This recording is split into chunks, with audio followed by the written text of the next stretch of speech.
Hello. Hello. This is getting very close to Christmas, and it just occurred to me and Paul as we were speaking, we haven't made the slightest effort to make this even vaguely Christmassy. I'm not wearing anything Christmassy. I've got no Christmas decorations up, and Paul just said "bah humbug" quite a lot. Yeah, it kind of feels a bit strange. We're very, very close to Christmas, and yet we haven't got a nod. To me. Oh, somebody's feeding back. The sound. Is that you, Vito? Thank you. Anyway, here we are, one more time, WP. But this is going to be the last one of the year, so we're going to make it a little bit different. Rather than go through the usual news, I'm basically going to let Paul lead the agenda this week because he's the thoughtful one who has things to say, whereas I have very little to say this time around. But let's introduce each other, shall we? Or I'll introduce these guys. Who have we got today? I'm Nathan Wrigley. Hello. Hi. And that is Paul Lacey. How you doing, Paul? Yes, that thing over there. Yeah. I'm doing good. I'm ready for a break. And in terms of who I am, I'm Paul, and I'm co-founder of the Dicky Bird Studio, just reading what it says on my screen there. And I'm also a brand ambassador of RunCloud. Okay, this is cool.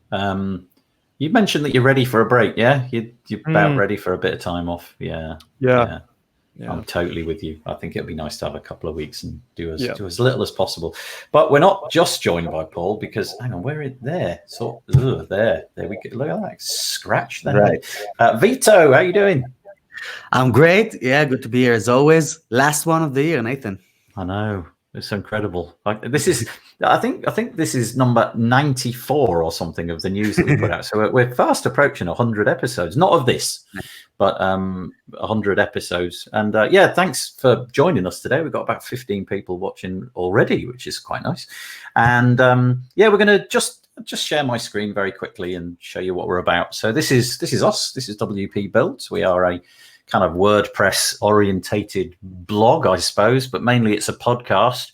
You can find the podcast episodes by clicking on here. We're on episode 159 at the minute. Kind of like this title. David Wormsley came up with this. My nephew makes websites too. It's quite an interesting one, all about those moments where the client tells you that my cat's auntie's brother's squirrel also thinks that the buttons should all be red and we should use Comic Sans as the font.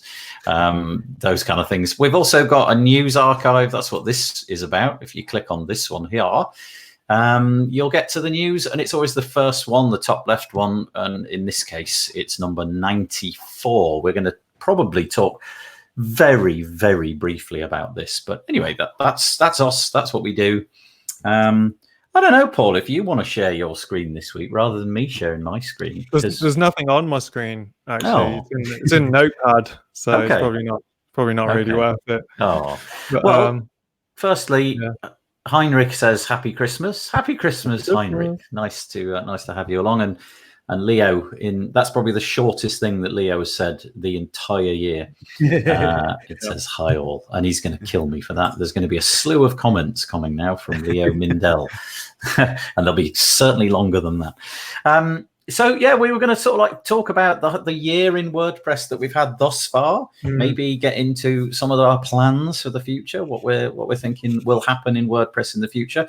But when we do our WordPress news, we always sort of chunk it up into little sections. So if you can see here, for example, the first one is WordPress core, and then we go on and talk about community and plugins and security and blah blah blah.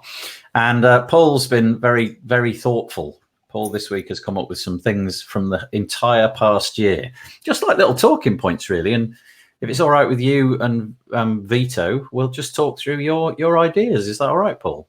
Yeah, I was definitely really thoughtful for half an hour before the podcast today. It's good. And I came up with this list. No, it's good. No, I planned it for ages. We have no idea. Andrew Palmer, by the way, says, good morning, chaps. And then he says, afternoon. Oh yeah. Hi, Andrew. Yeah. You're right. One of those days. Yeah, it is. It is. Just speaking of that, what are you? I don't mean like give us the details, but are you putting your tools down? Are you actually taking, both of you? You're both taking some time off and literally like shutting the computer off, or do you tend to come in for work still a bit? But personally, I won't be doing any client work, but I really want to do some mind maps and resolving, chaos and ideas sort of thing. So me and Peter will definitely have a kind of partners meeting to figure out what we think about next year and that sort of thing. But that'll be half casual, some bit of vodka as well, maybe that kind of thing. Yeah, you'll make some high quality, thoughtful decisions. You can't. With Peter being, Polish, you can't not have a meeting like that without a few shots of vodka involved. Yeah. Really, that is interesting. So always having a vodka. Okay, well that's quite nice. So basically, client work's on the shelf, but you're just concentrating on your own stuff for a little bit. That's nice. What about you, Vito? Are you taking any time off, or is it not really? Like, the office is empty. It's only me here now. But there are some guys, like doing some support and all this kind of stuff. So I'm still kind of on it to some degree. We're doing the morning meetings and stuff. But like Paul is saying, that's the best time to look into the upcoming year. That I already started from the beginning of the month to see what's going to happen, create the entire plan for 2020. Of course, it will completely change on the first week of January, but but at least you have something to go on, so we can see what's going on. So that's my thing. Mind mapping is the right term here. This is exactly what's going to happen over the next few weeks. Nice. So, but we're all changing our plans anyway. It's not like work as normal, slightly different. Oh, that's nice. Okay, so Paul, what do we got? What have you gathered together as your hot things that happened in the world of WordPress under the banner of WordPress Core? What have you got for us? Yeah, Core. It's always about WordPress releases, obviously. But a year ago we had the block editor, Gutenberg, turning into the block editor and being released into Core.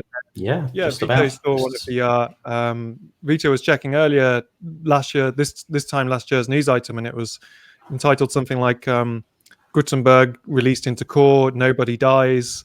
Yes, and, that's right. Yeah, that's what I always share the screen there. That seems to be it seems to be what happened. I was genuinely stressed about when it was coming out and what was going to happen, but a year later, and it seems the adoption of the block editor is gaining ground all the time. It's not become an overnight success by any means. It's had to go through a lot of UI improvements, but there does seem to, and the development pace is extremely fast for something that is in Core, essentially, which I think they're able to do that because they've got the classic editor. So if you don't want your user interface constantly changing every week, then you've got the classic editor so you can sit back and watch it. But I think the change of sentiment is definitely there in terms of I'm not worried about it anymore. I'm personally, and I think other people, I don't think there's another 1,000 1-star reviews coming into the Gutenberg plugin every week at the moment. So what there is or there isn't? I haven't been looking at that. No, I don't feel that that's what everyone is angry about a year on from this. I remember David Wormsley spent quite a lot of time just looking at that, the stats, and it was remarkable how many. It was, several every hour of 1-star reviews, and some of them had very good points, and I think some of them were just more a bit of I'm stamping my foot and I'm going to rate it 1 star. But I didn't use it for no, not until about February. Right. Just wanted to make sure it was something that I was happy with and make sure there were no horrific bugs. And now I don't ever use the classic editor, except in a few rare cases where there's like a custom field where it brings that in, the old WYSIWYG, if you like. But I'm all in, and I think you're right. That pandemonium has calmed down. Actually, I started even using it for layouts and stuff. Just what I showed you just before this call, all in Gutenberg. I even disabled the plugin builder, the page builder. Interesting. Did you use any kind of third-party add-on, or are you just No. using the net? Wow. Okay. Nothing. Well, I Yeah. am using custom code when I need it, like to style my own things, and I'm building my own blocks, let's say. But in terms of layout and stuff like that, that's because it's not so much as like a really nicely designed website. What I'm working on, it's more of like UI and interface stuff. So layout is what you need. You don't need any fancy kind of elements to be done. Have you run into? So let's all assume then that the pandemonium about the block editor has gone. Have you run into any problems with it though, Vito? Are there any things that sort of nagged you? So let's say that you're familiar with, I don't know, something a bit more sophisticated like Elementor or Beaver Builder. Anything which you was like, why doesn't it? So first of all, mobile adaptation is not that good. Oh, okay. It needs to do a lot of work there because they did like fluent columns. You can drag the columns around, so it just breaks weirdly, when you make the screen smaller. That's one thing that you don't have the same control as you do in like in terms of control over the page that you need to design. You get like only 10% of what Elementor or other builders will give you, but the mindset shift that I had to do is that you don't need to set up a page builder for every single page that you create, which was the way that I've done things before. Now I'm looking into, okay, if it's just columns and just like boxes around, why do I need a builder? Why don't I just throw it in here, drop the boxes inside, and I'm good? Nice. So I think that's the kind of like it's still it's not even close to what Elementor can do in terms of motion graphics and motion effects and all of these kind of fancy stuff. It's not trying to be that though, is it? No. But it's great. I mean, I'm really pleased. I honestly thought November last year, I did think we were in for a bit of a rough ride, and it's been significantly smoother. Actually interviewed Matt Mullenweg just by pure coincidence a few days before it was version 5 of WordPress came out.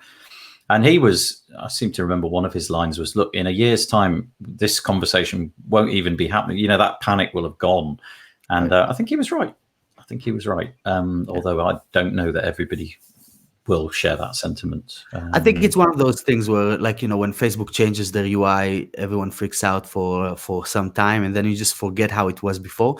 When I was working on some stuff that had the editor, like you're saying, on custom post types that have it set up by default, then it looks weird. When it's now after a year seeing Gutenberg on every page, it looks kind of weird when you have the boxes and stuff. Yeah.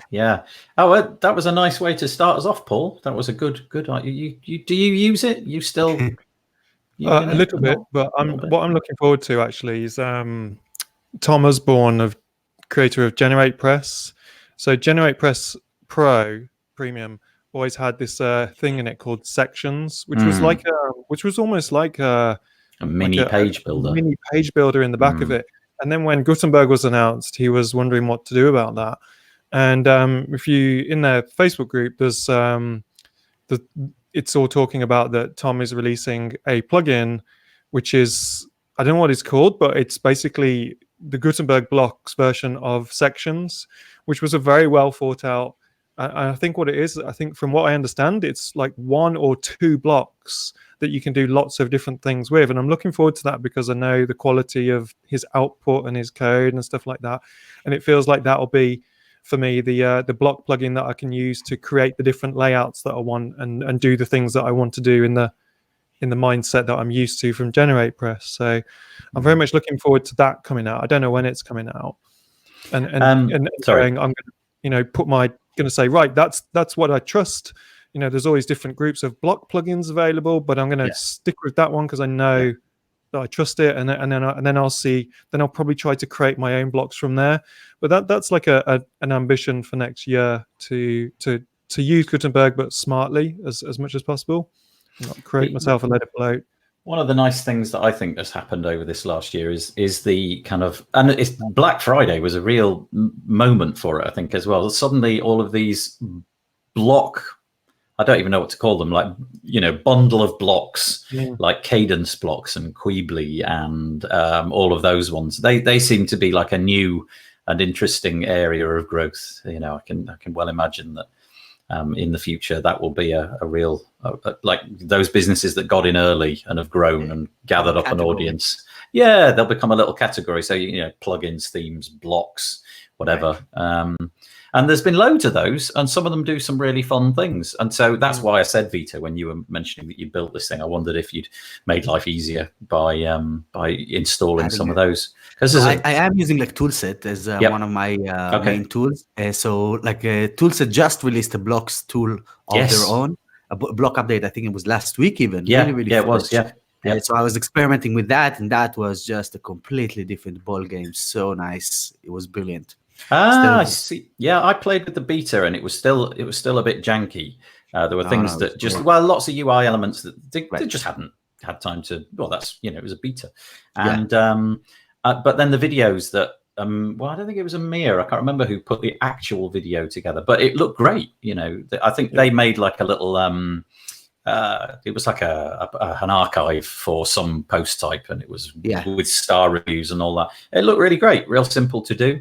Yeah, really I think, get all the control. It's just replacing the use. It's the same as we did it before with shortcode. Just input all the values inside the shortcode. So now it's just looking nice UI on the sidebar instead. So it makes it just like systemizes the process even further. That's awesome. It's quite a nice pivot in their business. Something from having layouts and trying to work with different page builders. They're now working with the page builder, the one which is by default. Which is one of the reasons why I chose it as well, because because they decided that it's gonna go this way, and I trust Toolset for years now as a tool for creating post types and stuff. So this was like okay. This is where it's at. So let's align, Yeah, and I think that will be, not that we're talking about next year particularly, but I think that will be a thing for next year. Lots of those things, leveraging, working out what's possible with the block editor, exciting things that we simply don't know about. Mike Oliver, by the way, says Merry Christmas from the US. That's really nice. And so from a 2-word response, Leo now gives us his short essay. About the magnanimous Vito Peleg. Well, I don't even know what that word means. I don't either. Magnanimous is kind of like deferential. You're not. I don't know what that means either. Okay, let's take that comment away and just move on. We could go on about that for ages.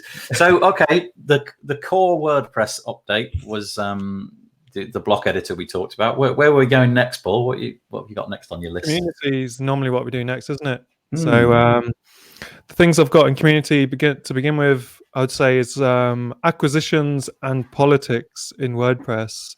So with the acquisitions, still going strong, both of these topics. Yeah, this will never end. Hey, let's try and cast our minds back. Who bought what this year? I'm trying to think. WP Engine bought a bunch of stuff. I remember that, but I'm trying to remember what they bought. They bought Genesis, right? Of course, they bought Genesis. Yes, Studio Press was that this year? Crikey, that seems like ages ago. Do you know what? I think it might have been just over a year because he left, didn't he? Brian Gardner left after a year, so I think we might not have got that one under the wire. I think a year of Studio Press in its care, in a way you could say. What else did they buy though? Flywheel. They bought Flywheel, didn't they? Of course they did. Bought Flywheel. Wow. Yeah. I keep getting Flywheel emails. Very much like Flywheel's a separate entity, talking about the edge that they have and pitching themselves directly against WP Engine. I wonder if that's is that a sort of legacy strategy, or is it? Because I mean, how many times have you been? Well, as an example, I was buying something online the other day, and although it wasn't built with WordPress, it was an e-commerce shop, and very soon it became obvious that the top 3 or 4 e-commerce shops selling this thing, it was actually something to do with tiles. They were clearly the same company masquerading Right. as different companies, because the layout, everything was the same except the logo and the color palette. And so I wonder, is that kind of WP Engine's strategy to just sort of buy up all these things, keep them going, pitch themselves against each other?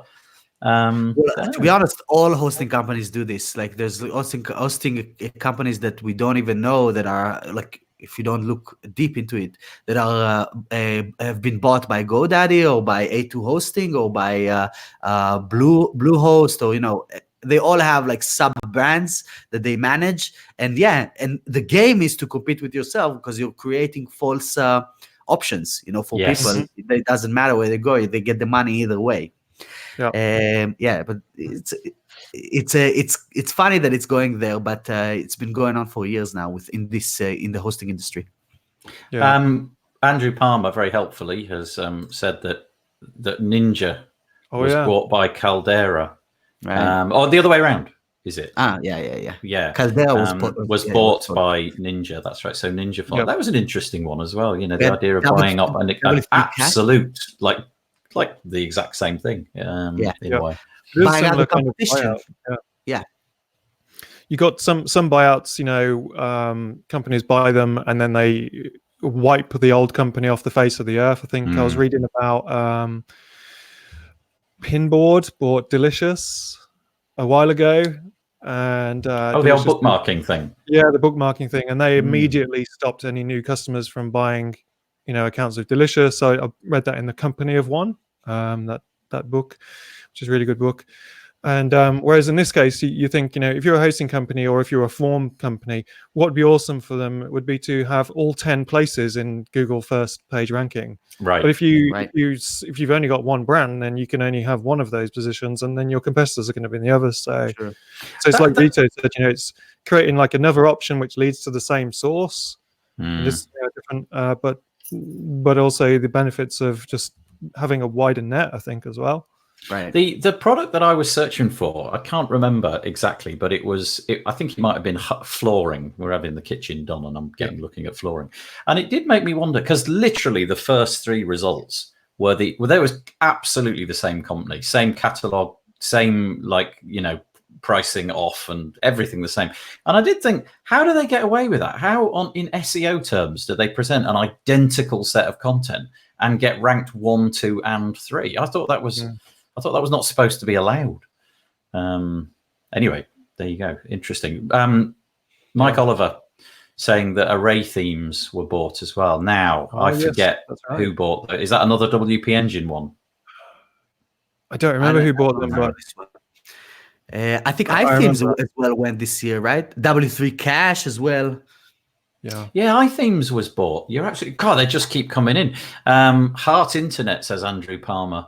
Right. TSO, there was quite a lot bought by GoDaddy this year. They were big names in their time, weren't they? Heart Internet for a big period of time was like, I think, the UK equivalent of GoDaddy. There were, if you searched for a cheap hosting company, Heart would come up in the first couple of results. I think they were quite big, so that's quite interesting. TSO Host, I thought TSO Hosts were actually bought by IEG or whatever that company is that everybody berates for buying things up and then just ruining them.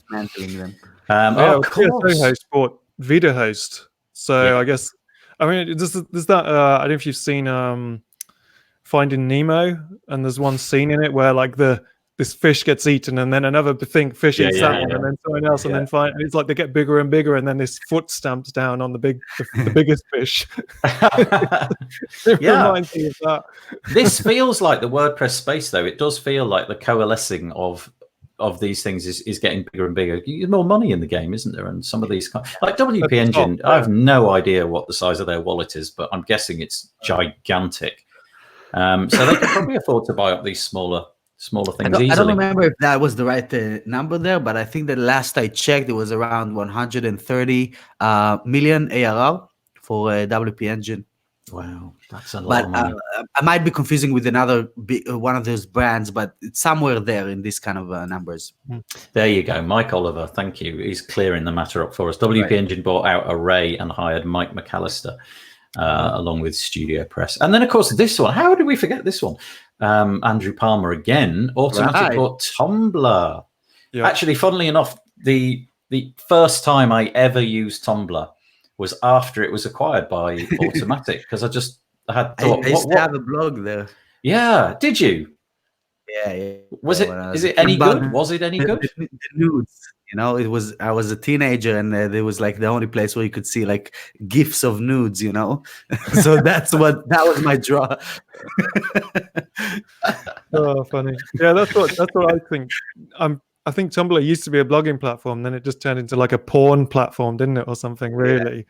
You see, look, I got in early. I'd never used it before. I am clean. Well, yeah, I mean, Automatic has essentially acquired a load of porn sites in theory. Are you serious? You're not looking about? That is legitimately what it was often used for, just putting up. Yeah, not really porn, like just like artistic kind of.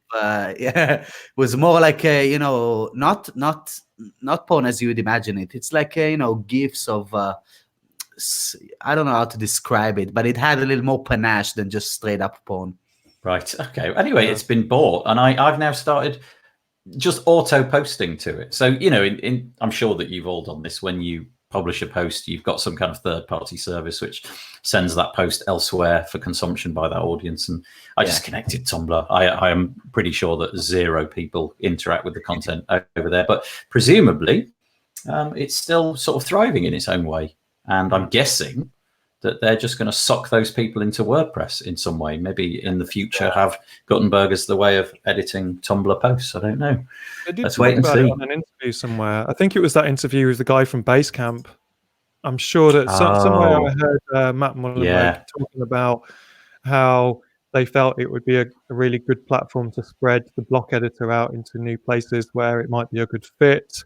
But I'm not sure. Who knows? But I mean, they got it for a bargain. I know that well, I don't know. Maybe it's not a bargain. It depends what you value it. But in terms of like a name that lots of people have heard of, they didn't pay a lot of money for it. It's about 300 grand or something.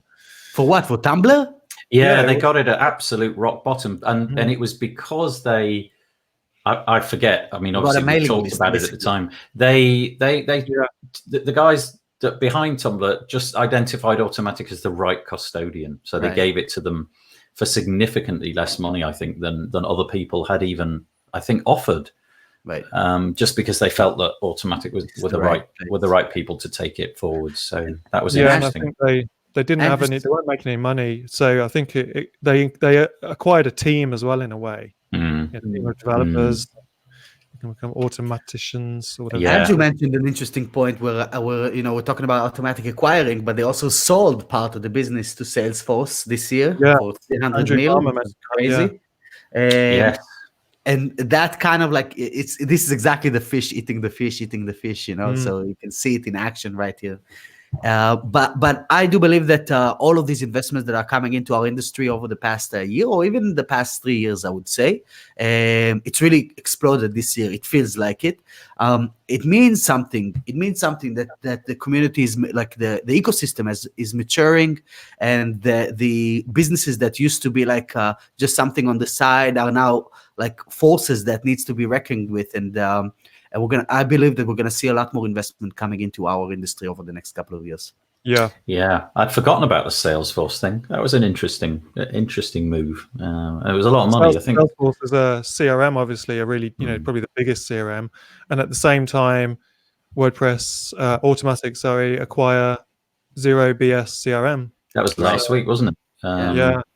Yeah. It might be completely unrelated, but it's they if they're getting 300 million from a CRM and then they buy a code base of a WordPress based CRM, you wonder where that might end up next year. So that'll be an interesting one to keep your eye out for. Never made that connection last week, did we? Not one of us. But that's a really good point. And apparently it was for the code. It was the quality of the code, because the user base for Zero BS CRM was real small. I think it was 1,000 users or something along those lines. So it wasn't very many. Okay, so acquisitions was a bit of a thing. What came next on your list? Politics, and there was some major names of yonder year sort of saying controversial statements in. I think Paul's internet's just Yeah, died. we lost him. Are you still there, Paul? Earth to Paul. Let's see if he can come back. Look, he's frozen in a really interesting position. I don't know where he was going to go with the politics angle. I'm trying to think of I'm not anything. sure either, yeah. I'm trying to think of something which was really kind of political this year.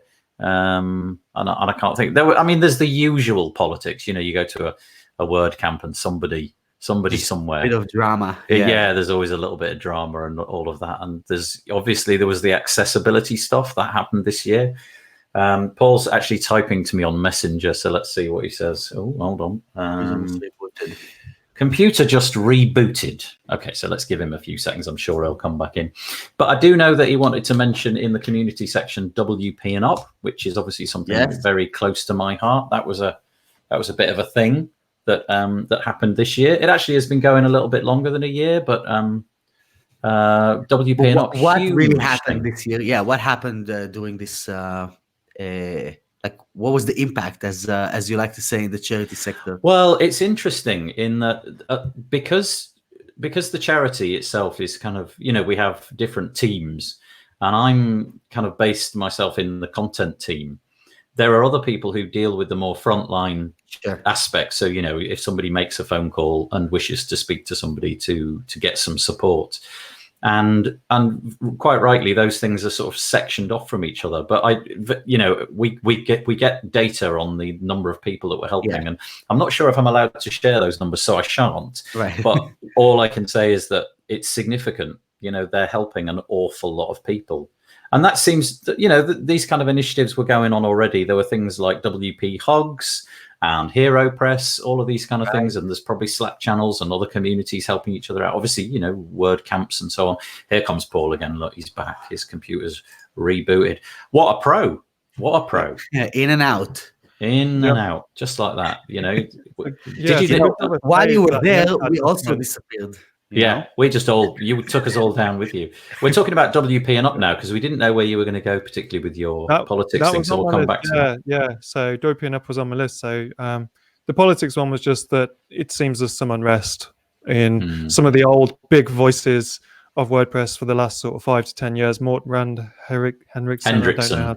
Morten Rand Hendrickson. Yeah, that crowd of influencers from who have always been around seem to be just saying some telling people to question is the main thing. I don't know where that's going. That's probably all I've got to say about that one. Just telling people to keep the pressure on to, you know, when these acquisitions and all this sort of stuff happens and people making rules and the autonomy of the management is just a case that they just seem to be saying, keep questioning, you know, what's going on. There was a project started by him and one other person called the WordPress Governance Project. Yeah, and it was kind of officially unrecognized and disallowed in theory from WordCamps and things like that. So yeah, you're right, and that was born off the back of what people felt were poor decisions on the release of 5.0. Or no, not poor decisions, just the structure. You know, the fact that things were allowed to happen without consultation, the benevolent dictator for life model that we have in Automatic. So there was quite a lot of that. And then what else did we have? There was another project which came about this year which I'm struggling to bring to the front of my mind now. There was a lot about accessibility. People, you know, there was a lot of politics around accessibility. The Excel accessibility team quit, and then so I don't know if there is a team now. I've not ever known if new people took it on. The governance team or the accessibility? I think the accessibility team. Yeah, the lead quit, didn't they? The lady who was doing that. There was also this 3 days where the guy from Yoast was the CMO, right? Oh yeah. That's right. Yeah, it was whether it was 3 days or not. Yeah, I don't know how long. Yeah, it was a short in amount and out of time. as well. Yeah, that was a strange little episode as well. He felt that he didn't have the autonomy to say what he needed to do. I think, if I remember rightly. Up old wounds here.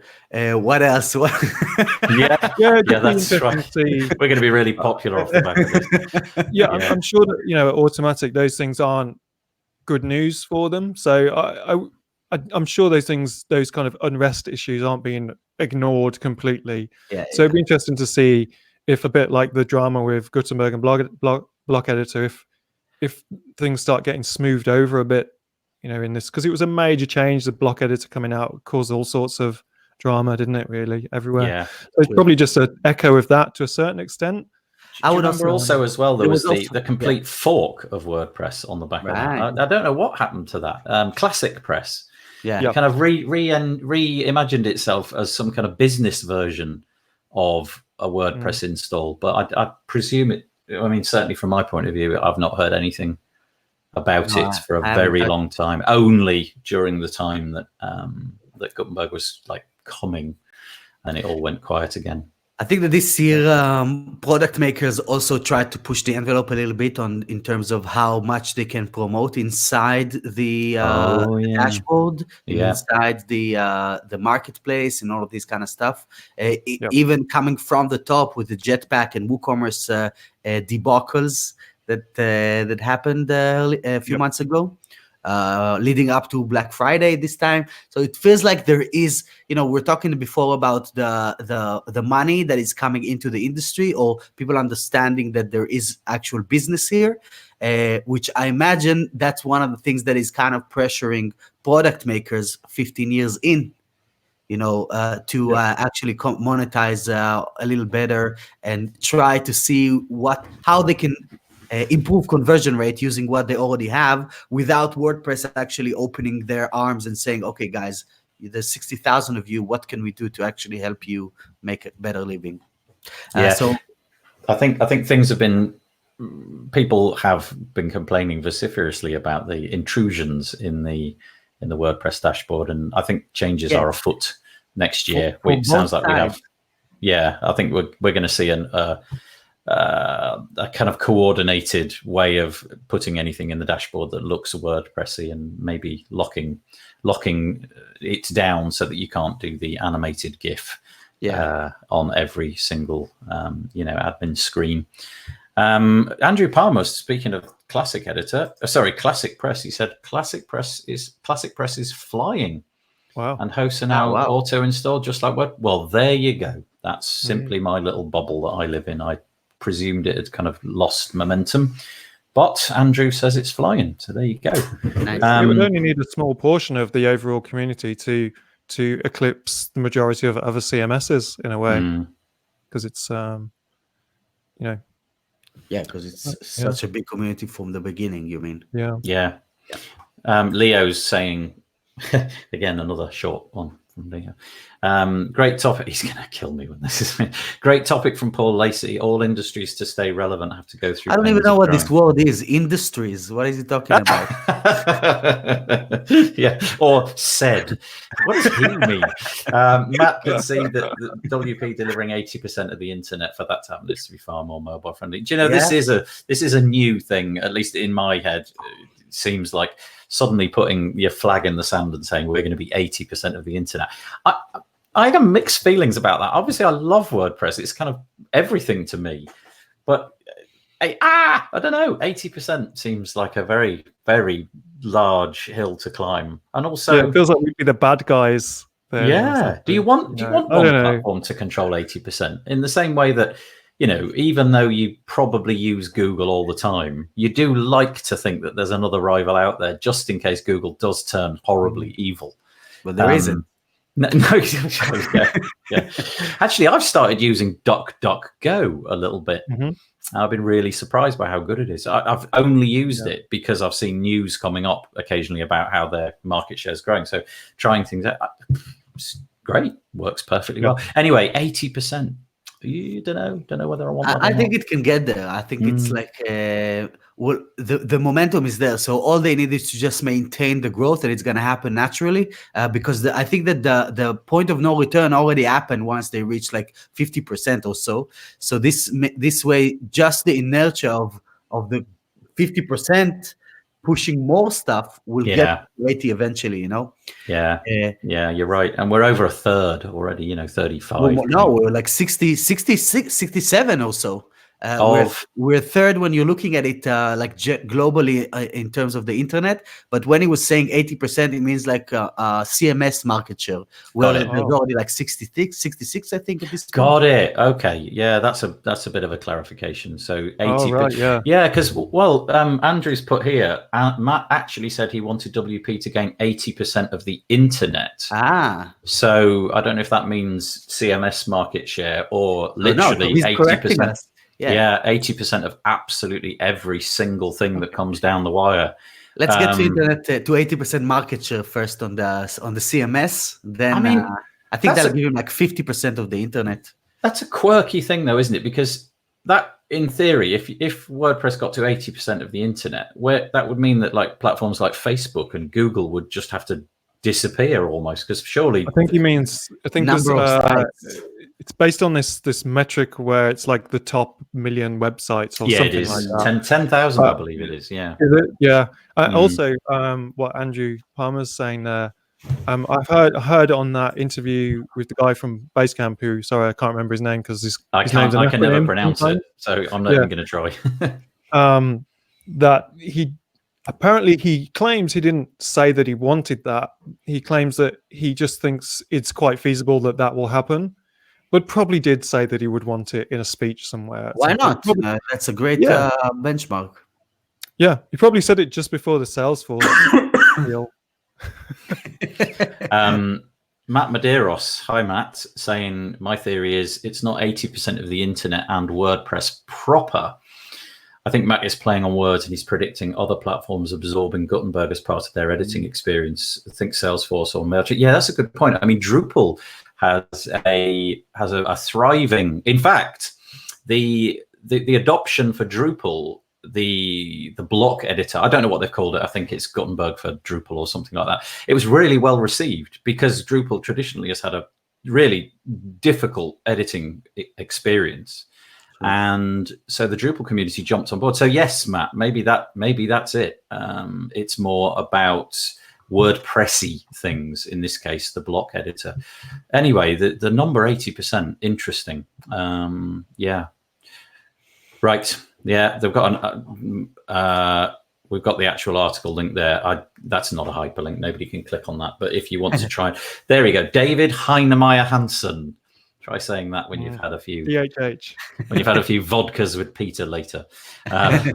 Yeah, but there we go. So that's maybe it. Maybe this time next year we'll come back and we'll be at like 60%, 40, 50, whatever it is, and we'll be saying, okay, it's within sight now. And then we'll be having all sorts of different arguments about competition and monopolies and good grief. I wonder if it'll get to the point where the government will jump in and break Automatic because it's got too much of a monopoly. Yeah. Really interesting. Actually, Matt Medeiros is one of those voices. In fact, he was the one I was thinking of, mainly talking about with all this 80%, this person buying that person, this is how the rules are.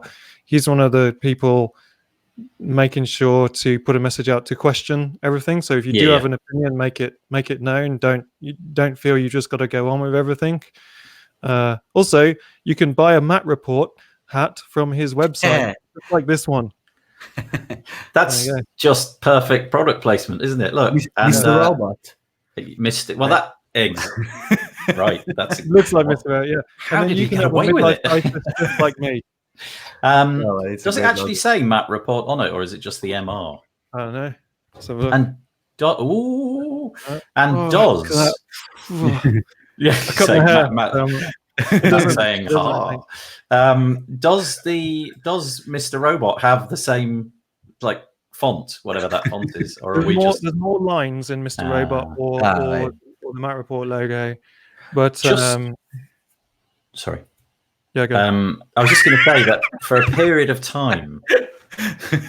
Did I miss something there? This broadcast. We're talking about the hat now. Yeah. It's a good hat.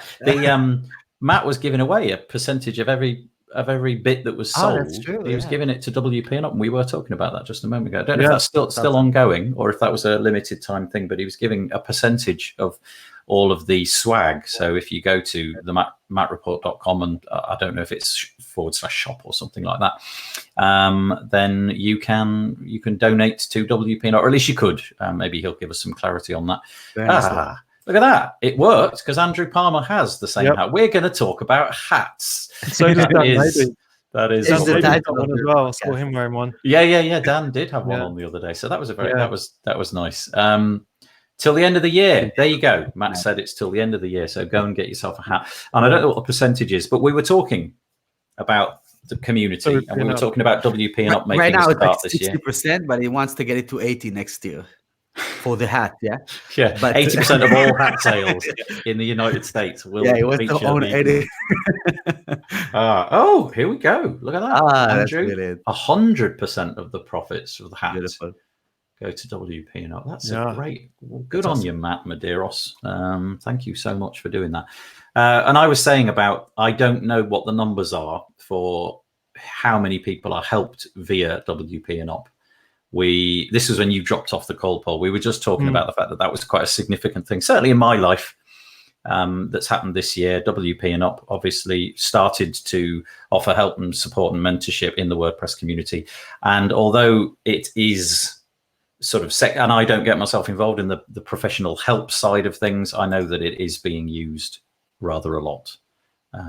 So buying hats from the Matt Report before the 31st of December will help do that. Or you can go to wpnop.org/donate and give some money on a really cool gravity form that Dan spent about 8 weeks making work. Where are we going next, Paul? Oh, well, did you mention with WPNOP the bike ride? I haven't mentioned the bike ride. That's something that gets mentioned. It's like the ambition of WPNOP, isn't it? Really. Here is the bike that I'm training on. You realize you can't go anywhere. It's not going to go to. Yeah, it's too cold. It's just too cold. Like literally, it was -3 or something today. And if you go out on a bike where I live, there's hills and everything. You're going to just get like VR goggles or something, so you get experience. Well, no, you can do that if you download, if you've got like Peloton. We're using an app which has got a superb title. It's called the Sufferfest. And the idea is it's an app which causes you incredible pain. And the more pain you go through, the better it will be for you. Yeah, okay. Shall I mention the Head 2 project? Because that's quite a big thing, I suppose. That's going into next year a bit more than this year. But here it is. If you go to head2.org, there's a bunch of people cycling from Berlin to Portugal. There's the route, and it looks so easy on that picture. It's mostly downhill, isn't it? It's just if you look, it starts near the top. It's easy. And then look, there's only this bit uphill, only that little bit there. Yeah. This is a doddle. Yeah. You don't even need to pedal. Speed up down that hill. Don't roll even pedal. And glide your way in. Just glide. No, it's 3,000 kilometers, and it is a fundraiser for WPNOP. It's an awareness thing. It's about raising the profile of the non-profit, but it's also a way of raising some cash. So go and check that out. It's going to be me, Dan Maybe, and Carol Ollinger who are doing the actual riding. So yeah, amazing. What a nice project to be involved with. Let's move on. And the last one I got in community that was on my list was I'd noticed that people starting to talk around carbon emissions around websites a little bit now, with the environment being such a big deal. Yeah. I was just going to say, go and check out the automatician, Jack Lennox. He's produced this theme which loads in under 6K.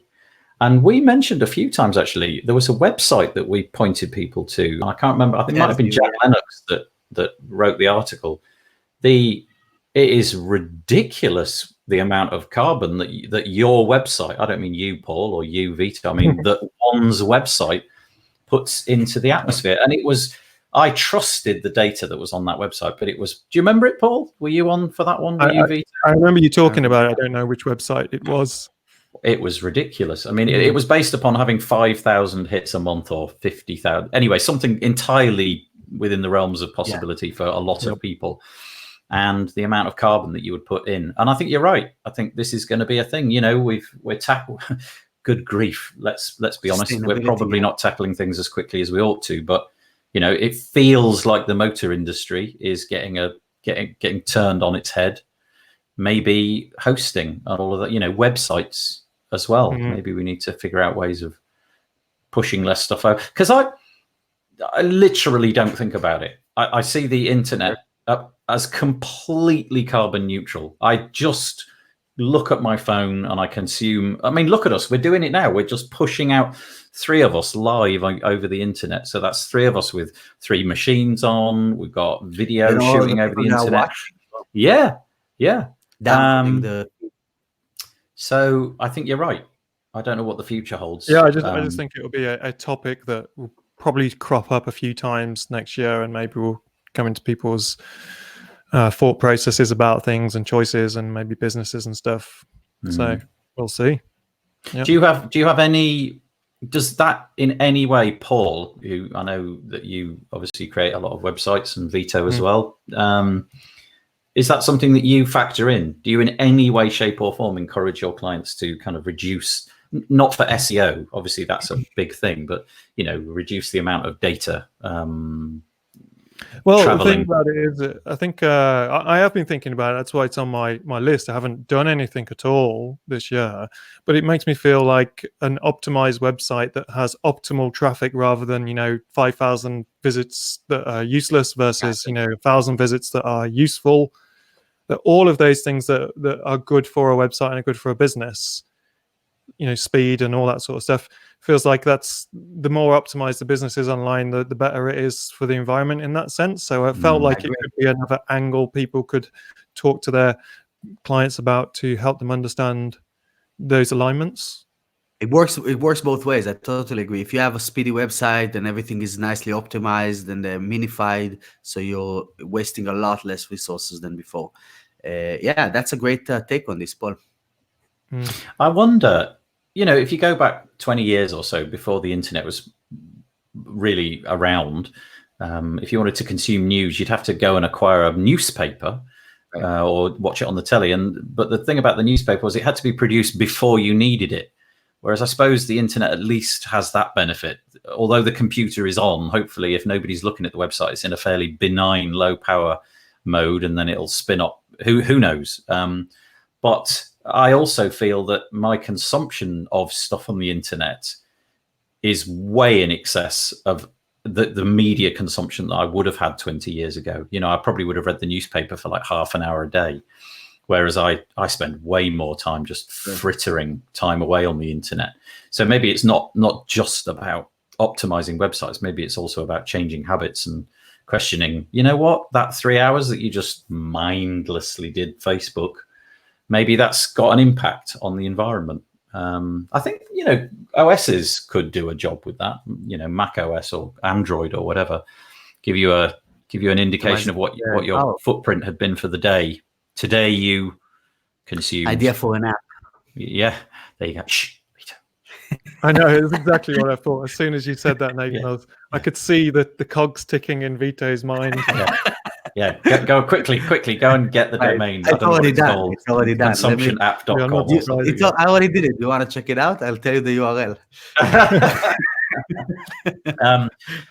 Andrew Palmer, again, he's got an article on opcan.co.uk. Interested in reducing the carbon footprint on your website, go to that.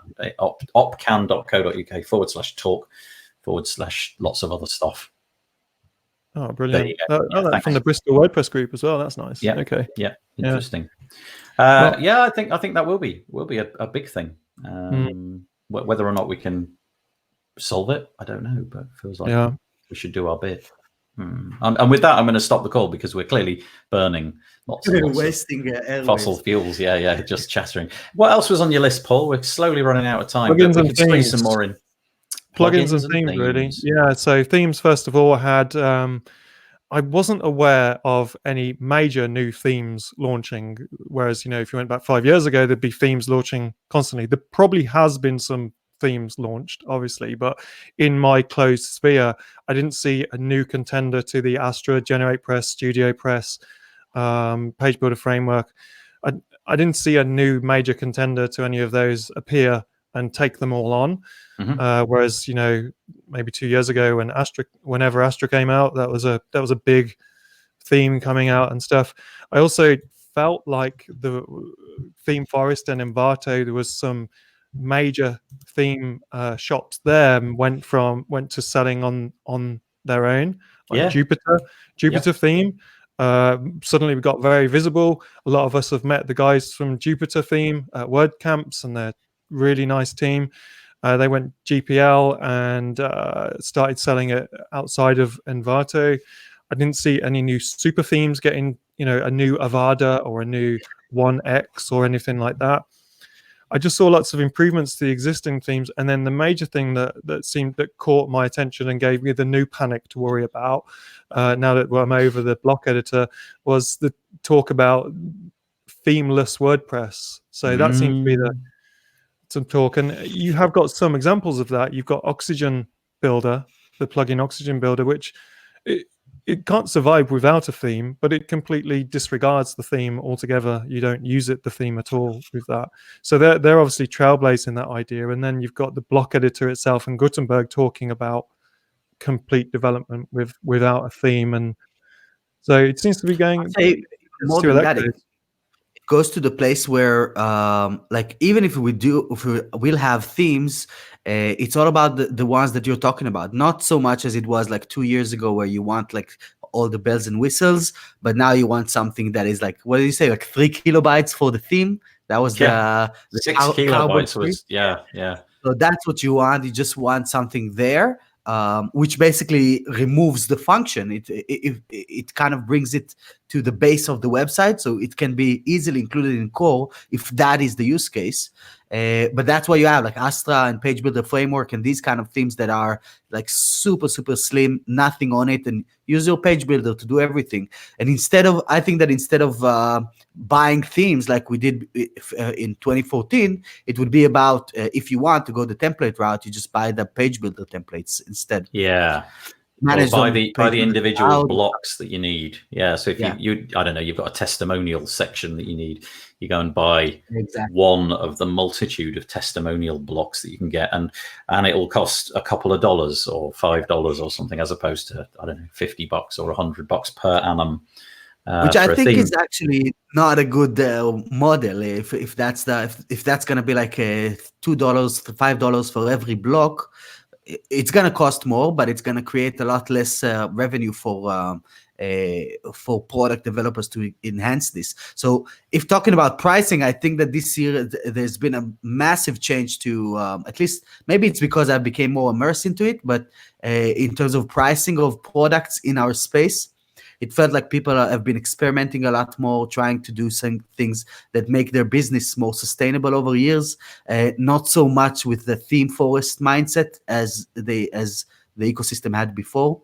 Everything is maturing. It's awesome. Yeah, there was Pippin Williamson. I think that was this year. Like, it could have been a little while ago, who significantly hiked his prices with the sort of the two core purposes was to obviously generate more revenue, but also just to reduce support costs. Sure. Keep the people who really wanted to continue using his product on a higher price point, but lose 20, 30, 40% of his overall customer base. But the ones who he did were committed to it, if you know what I mean. And apparently it worked really successfully.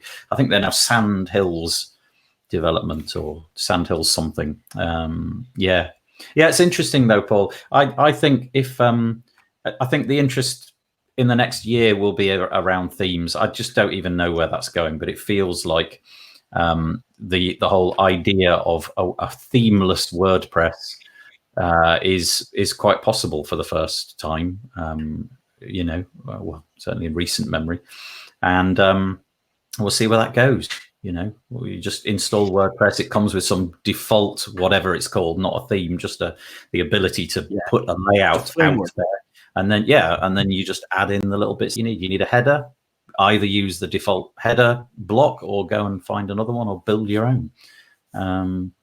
Good stuff. Anything else in there, Paul? Which is kind of it's interesting to see what's going to happen, because the themes industry is a massive driver in our ecosystem. Yeah, huge. Yep. So it's going to be like interesting to see how people adapt to the new changes. Yeah, that's a good point. If you're a theme creator, I wonder if this is a time where you are anxious or starting to think about how this is going to play out, and whether blocks is your future or whether you're going to stick with themes because that's what's worked in the past. We'll see. Sorry, Paul, anything else in this section? Not in themes, but in plugins. The things I got down was page builders continuing to grow and improve. And I think also you got the market leaders. It feels now have established a kind of roadmap direction with Elementor, delighting the designers, Beaver Builder being targeted more towards the agencies and the developers, which has always been that way, but it feels clear in what the companies have put out in terms of their, with Elementor especially, you can see exactly who they're targeting. You've even got Visual Composer releasing, I think, a free version now in the repo. True. So that's, again, that's another move away from Envato, perhaps, because they were totally an Envato-based product before. And then other than the page builders, I had what Vito was talking about in terms of the pricing models within WordPress. To begin with, you had, well, I don't know if it was to begin with, but you had lifetime deals for people. Then you had subscription models. And now I think that maybe a more sustainable route is exactly what Vito did, really, which is a kind of lifetime deal with a subscription model that actually makes sense on the bank account, because whenever things historically don't add up on the spreadsheet, then the bubble bursts and everyone loses. So it does seem that, that there's bubbles everywhere, especially in the SaaS world. I know that's not necessarily WordPress, but in the SaaS world with the likes of AppSumo and all those deals, you think that bubble is going to burst if it hasn't already. And if WordPress developers and theme houses and plugin shops and whatnot didn't catch on to the bubble, then that could go badly wrong as well, which would be a shame, because there's some amazing products out there that just need to be priced right. So I think like what Pippin did, he increased the price. I managed to buy it straight after he increased the price accidentally. So I bought Restrict Content Pro just after he'd upped the price. But I was happy to at the same time. I've had great value back. I spent $500 on it or something. But really, what, yearly? Yeah. No. They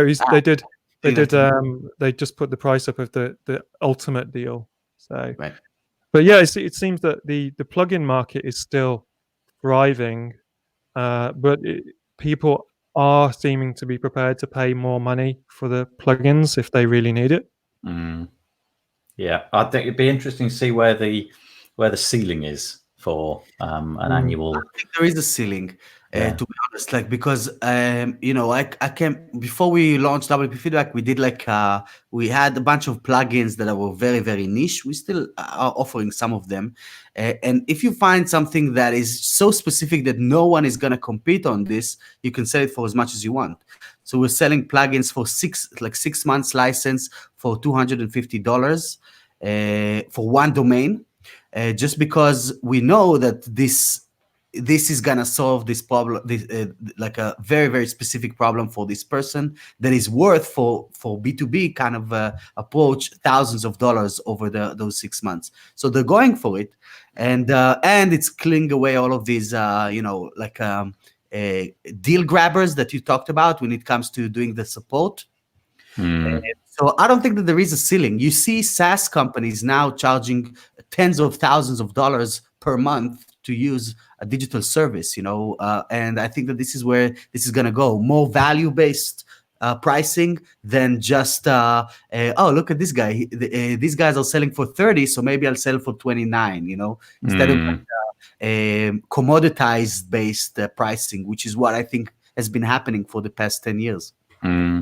Yeah, well, we'll see. But I think you're right, Paul. I think that we have had quite a lot. That's exactly where the bubble is, in a way, because the companies that want to charge, whether it's $1,000 a month or whatever it might be for a SaaS-based product, have launched their products and targeted people like me that are happy to to pay once $49, right? Right. And I don't need that product so much anywhere near that I would pay for that. So I know it's just like an investment round in a way to do those kind of deals, but if the product isn't worth it to enough of the target audience, then those companies are going to be in big trouble by selling something cheap to people who don't even need their product. So it'll be interesting to see what happens with that whole SaaS industry next year. I think we're seeing now what's going on with AppSumo that you mentioned, which is really interesting to think about this, because it's coming to the WordPress space. Oh, it's huge on WordPress now. Yeah, it's more than half of what they've brought in the last few months, I think. I'll tell you, I don't know do you know why? Have you? Yes, it's profitable. I don't know. In the back end, they've been just pounding all of us, all of the WordPress product makers. We've all been getting emails from AppSumo. I actually haven't had a meeting with them just to see what's going on and how does everything work.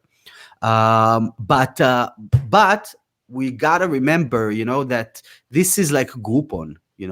This is and Groupon has been like a nightmare for most of the businesses that have been using them, because you get people that come in, they come for the cheap discount. They're not really using it. If they are, they probably not really know what they bought. Just bought it because it was cheap. So they require a lot more handling.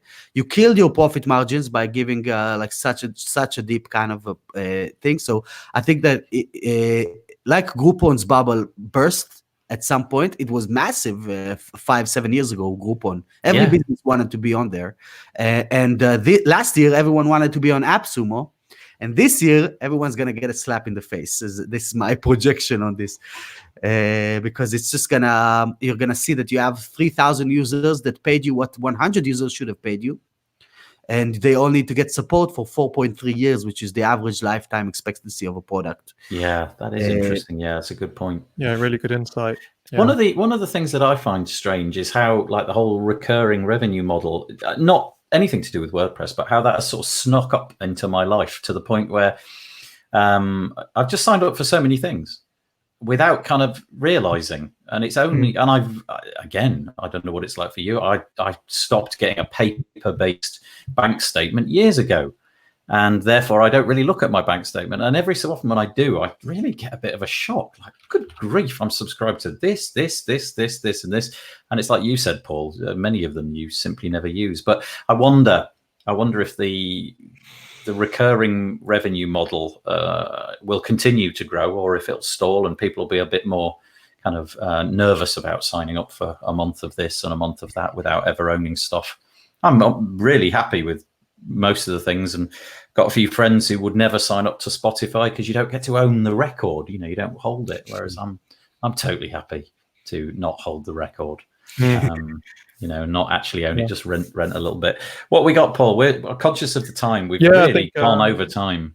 Yeah, I think we should probably finish up with any personal predictions or what we think might happen next year, and what we're doing, because I think we have gone over time, haven't we? But it's been sorry about that. We started late. It has been really enjoyable. Yeah. Okay, let's do that then.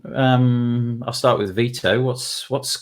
What's in store for the next year? What are your plans? Year? Oh my God, man. Well, first of all, this year was just insane. That was like the past 6 months has just been more than I could ever ask for. And the upcoming year, I can tell you, even Q1, I'm going to grow the team. So I'm going to be hiring 4 more people over the first quarter. We're going to bring us to almost a team of 15 within less than the first year of the company. We're going to Asia. We're going to do my first company retreat. So I'm flying everyone to Asia to WordCamp over there, and we're going to meet in person first. Finally, some people that's been with me for years, and now we can actually go and hang out together. It's been a good opportunity for this. The design community, if everything goes well, this is gonna flip the community over its head. I showed you guys, but I can't really show too much. So I'm just going to keep that build up that FOMO for another month or so until we open up. That's going to be like massive, in my opinion. Also, within the tool itself, we're going to do a bunch of additional things. The vision was massive in the beginning, and now it's just a matter of time of fulfilling it and building all of the features to accommodate the entire workflow of WordPress freelancers and agencies. So a bunch of new features around this. Yeah, very, very exciting. I'm gonna buy a house. I'm we're in the process of getting a house now. Oh, yeah. It's been a real interesting year for you. I think really stratospheric. I met you guys. I don't know if you guys know, but oh my God, you two are the source of everything. So I'm gonna tell the story because it's that's my recap of the year. I went to WordCamp London. I didn't know anyone. Okay, I was walking around with my iPad, just showing people, look, I'm building a plugin. Look at this, I'm building a plugin.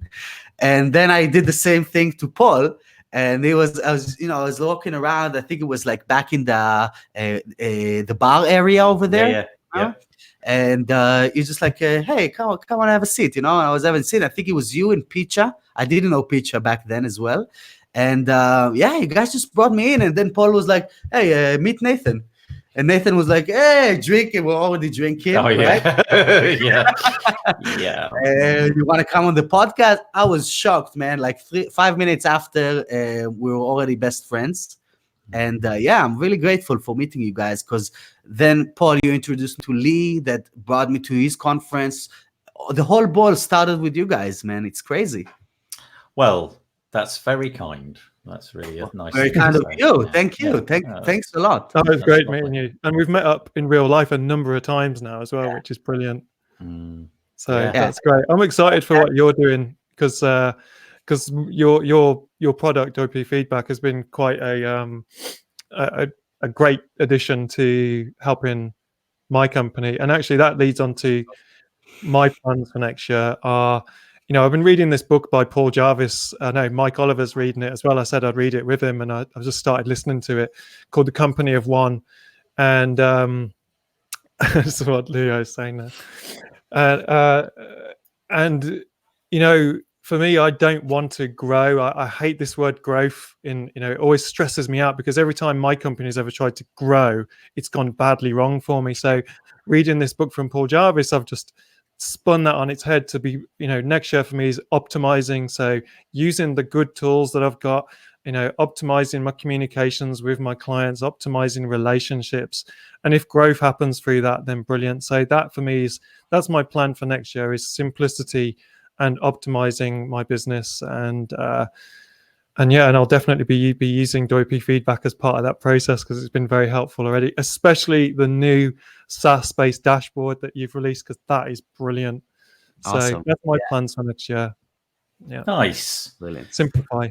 Yeah. I'm going to go on a bike ride. That's my plan, basically. That consumes about half of my year. And I think I'd like to just keep doing what I'm doing, carrying on doing podcasting, maybe grow that audience. That was a big year for you as well, Nathan, because you kind of pivoted away from doing client work and everything. I have a lot of my client work is, kind of by design, although it wasn't by design when I started the podcast. This is kind of now a significant amount of what I do. And you're right, it has been a big year. Yeah, thinking back, it has, from that point of view, been quite a big year. And continue to do this, continue to grow, continue to make content, and hopefully keep putting it out in front of people like you. Thank you. What a nice thing. Are you I've got nothing else to add. I think we should probably just knock it on the head and say, knock it on the head. Happy Christmas. Happy Christmas. Yeah, happy for the Christmas. last time this year. Yeah, happy Christmas. As always, thanks for my guests. We don't in any way, shape or form take it lightly. They give up their time, and I really appreciate it as always. So thanks for coming on. Enjoy your Christmas. Thanks for all the comments. Really appreciate that. What have we got? Very enjoyable chat from Leo. Since meeting you guys, my world has expanded exponentially. So thank you as well.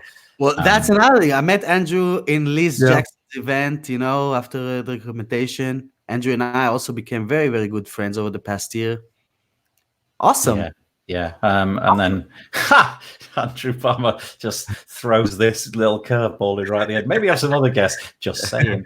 And on that bombshell, if you two wouldn't mind sticking around for Sure. a few seconds afterwards, I'll just switch off the screen and whatnot. But yeah, thanks for joining us once more. See you next year. Bye-bye. Enjoy your holiday time. Bye.